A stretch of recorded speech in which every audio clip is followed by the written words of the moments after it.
this is Dylan Moore with I Read a TV, coming to you today with another intellectual self-defense topic and kind of a case study, specificity of a case study.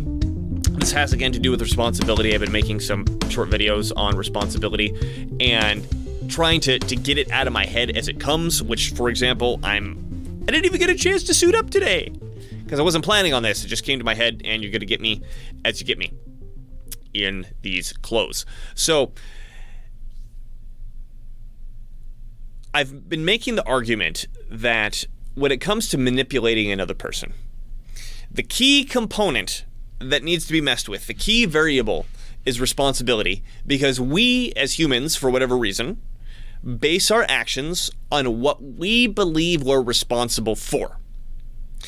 And I'm positing that manipulation can occur when what we are actually responsible for, which has I don't know if it's 100% objective, but at least has a very strong objective component to it. What we are responsible for versus what we think we're responsible for. If we can convince somebody else to have what the actual situation is, the objective reality of what the person is responsible for, get divorced from their opinion, what they believe they're responsible for, there is the opportunity for manipulation. That's very vague and generalized. Let's turn this into something specific. So, not even recently. We're still in the middle of Pride Month. It's June.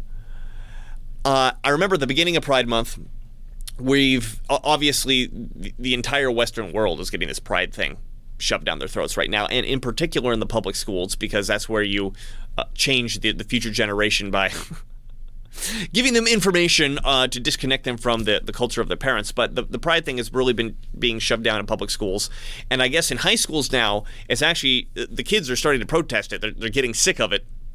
And there was some protest in some state, I don't remember where the students staged a protest and ripped down a bunch of Pride flags, Pride posters, and started chanting stuff like, "My pronouns are USA."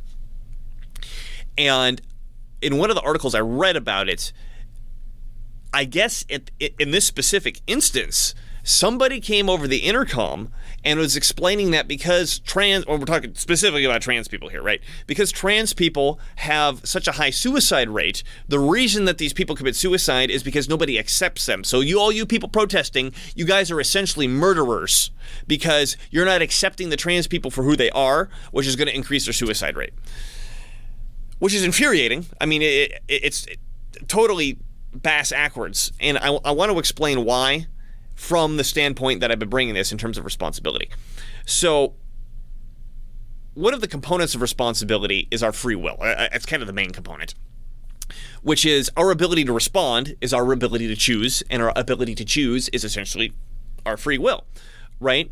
So what we have the ability to choose over is what we are responsible for. And if we can put our ability to choose onto somebody else, now, let me be clear, you can't actually do that, but you can convince people that that's the case. And this is where the manipulation occurs, right? If I can get you to believe that you're responsible for my choices, I now have the ability to control you. So in the case of this trans thing, so I mean the statistic that's touted around is something like 41% of trans people commit suicide, and it takes a certain level of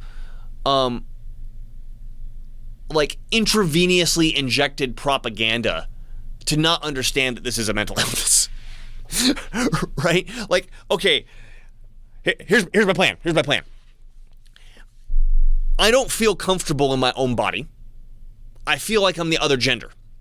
So I'm going to do things like chop off body parts, mess with my hormones, chemically castrate myself to make it look like I'm that other gender. I don't actually become that other gender. I make it look like I become that other gender. I'll make everybody else tell me that I'm that other gender. And that's going to make me that other gender, and I'll be able to do those things that those other genders do. Some number of years later, you figure out, oh, hey, wait a minute, that was a bad idea. I did irreversible damage to my body. And I'm still confused.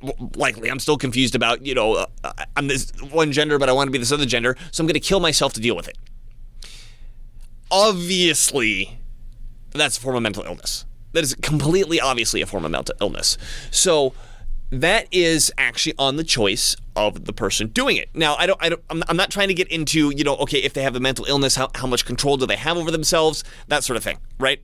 But at the end of the day, a person has control over what they do to themselves. Now, if I turn around and say, okay, the reason that all this is going on, the reason I have these suicidal tendencies is because I want to do X, Y, and Z. I want to cut off my genitals and take hormone blockers and chemically castrate myself and all this crazy stuff. I'm gonna do all this, but the actual reason I commit suicide is because you don't accept it. The reason I commit suicide is because you don't accept it. So what's happening here is I'm taking the responsibility off of me as a big heavy rock, and I'm giving it to the other person, and they got to carry it. Now, if that's true, if the reason that I do or don't commit suicide is based on you accepting my decisions, bad or good, well then at any moment, anything that you do that I don't like, I could just claim you're responsible for that. You're responsible. If you do that thing that you were responsible for, this bad thing's going to happen to me. If you do that thing that you're responsible for, this bad thing's going to happen to me.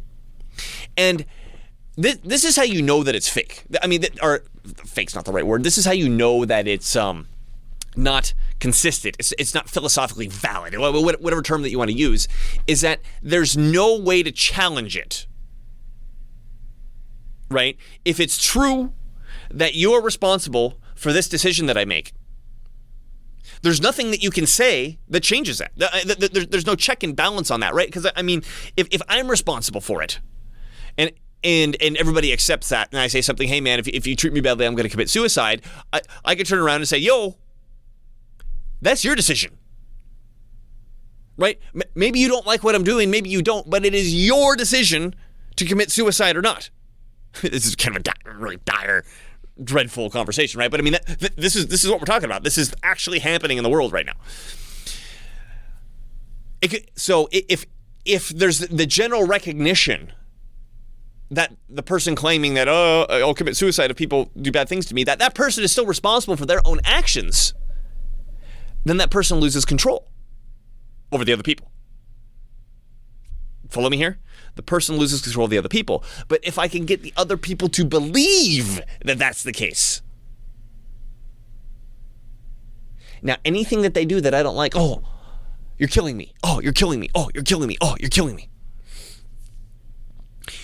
So, of course, I mean, it's really obvious that somebody's cooking this stuff up from the top and injecting it down because obviously that's the point.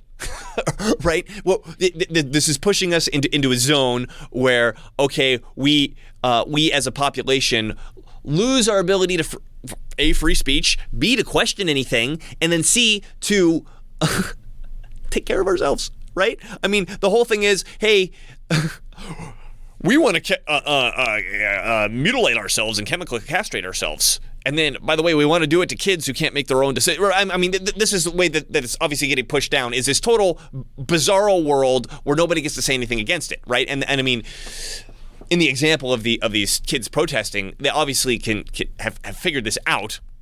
They're protesting against it, and the only way to push back against it is to punish them and to come over the intercom and say, you guys are responsible for me committing suicide. You guys are responsible for me committing suicide. You guys are responsible for me committing suicide. So what's very interesting about this, and I made a video, it was like yesterday, the day before, about interacting with my 3-year-old son and how, I want to recap it here because this really relates. So my 3-year-old son was upset. He wanted to hug his mom. He loves his mama. What's great. Mom was in the shower. Mom can't get you a hug right now unless you want to get your clothes completely soaking wet, right? And so he's crying and crying and crying, and he goes, I want mama, and I'm trying to tell him, like, look, mom's in the shower. Mama's telling you she's in the shower. She can give you a hug when she's out of the shower. No, I want mama. I want mama. I want mama. Cry, cry, cry. I want mama.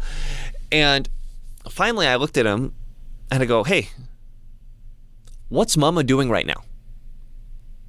And then he wouldn't answer. I want mama. I want mama. What's mama doing right now? He wouldn't answer. I want mama. I want mama. And finally, I told him, I said, look, if you can't answer here, we're gonna have to go to another part of the house away from mama, where you answer me over there. So you want to answer here, or do you want to answer there? Took a deep breath, and he goes, mama's in the shower. I said, okay. And after that, he cleared up, he quit crying, and he went off to go play. It was fascinating for you to watch, is that my son didn't want to have to bear the responsibility of the fact that she's busy. He's got to wait. Right? If my speech does not admit the reality, I don't have to be responsible for the fact that everybody else is busy. Therefore, I can control them. I want everybody to stop everything and come and attend to me. And I could do that by la la la la la la la. I'm not going to admit what's actually going on. La la la la la la la. So if you can get I mean, it's like, you know, the goofiness, like speech is magic. You know, the reality is spoken into existence. This sort of thing. You know, on one hand, that's like fancy new age gobbledygook, but on the other hand, when you see stuff happen like this, I mean, there's something to that. There's really something to that. So going back to the more dreadful conversation of people chemically castrating themselves and chopping up body parts and committing suicide.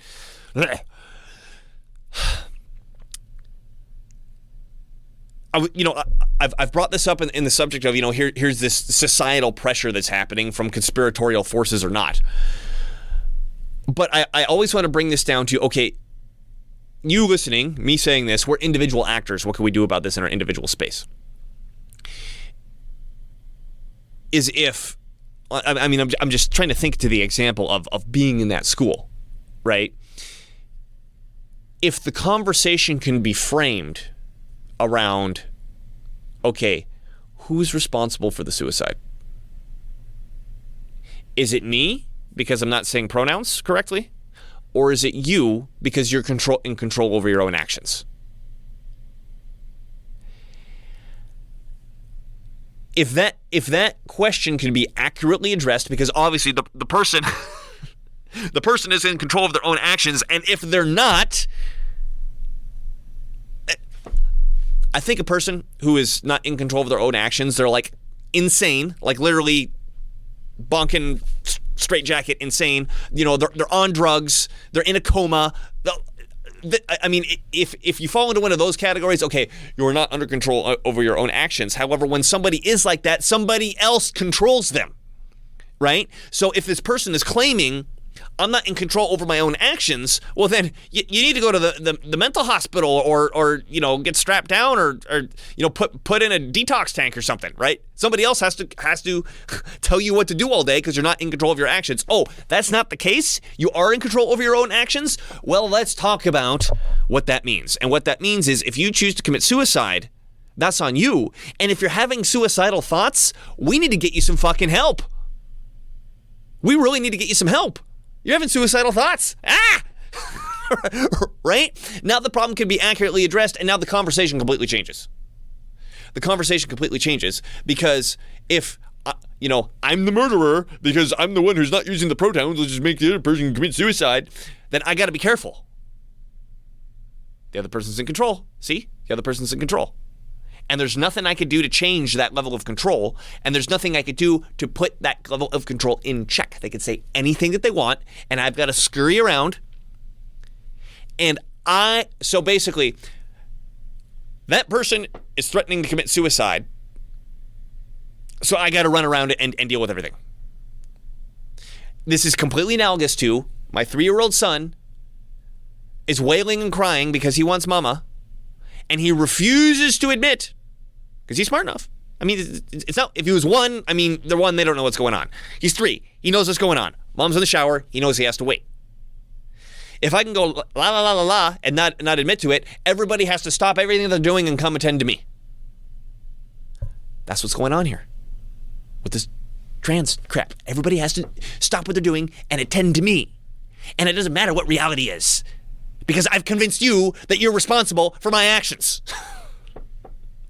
So, again, taking this down from like the blue sky generalization of, oh, you're a conspiratorial, something rather societal, blah, whatever.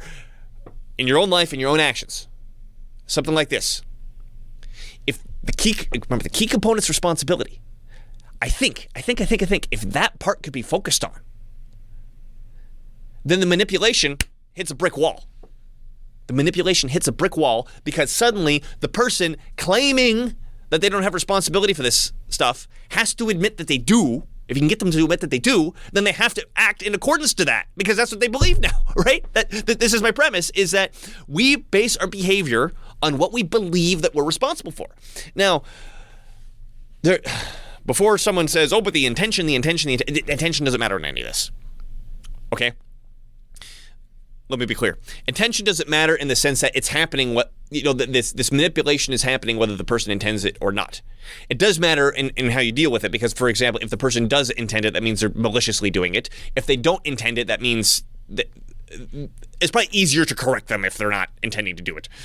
And it also means that if they are intending to do it, the response should probably be a little bit stronger. Like, I see that you're intentionally trying to be malicious with me, so we're having a fight, so let's fight. Right? Whether that actually comes to fists or shouting matches or something a little more nuanced is a conversation for another day. But if someone's manipulating you, let's just take this back, forget the trans and my son and all that sort of stuff. If someone's manipulating you and you can identify that they are trying to make you responsible for something that they are responsible for, that is an open-ended ticket for control and manipulation over you. Manipulation and control over you. That's a better way to say it. So instead of freaking out about it and spinning in circles, if that one thing can be addressed, just like my son, who the second he verbalized and acknowledged the reality of the situation, his behavior changed instantaneously. Boom, he was fine. He'll go off and do something else because now I just admitted that I'm responsible for that, not everybody else. So make people responsible. And I mean, this is more than just like, you need to hold people accountable. I mean, no. Holding people accountable is like you did a thing and you need to be responsible for that thing. It happened in the past. I'm talking about this is actively something that's actively occurring, and it's going to continue to occur in the future unless this is addressed. And what needs to be addressed is you are responsible for that thing, not me, and I need it to come out of your mouth. Now, how you get it to come out of their mouth, that's another conversation. That's strategy. That's where the rubber meets the road here. But try this in your life, because I'm sure people don't recognize this. And most people are either manipulating or being manipulated all the time. Family, friends, coworkers, whatever. They're getting manipulated all the time. And if you can identify this key component and address this key component, everything changes. The whole dynamic changes. Go out.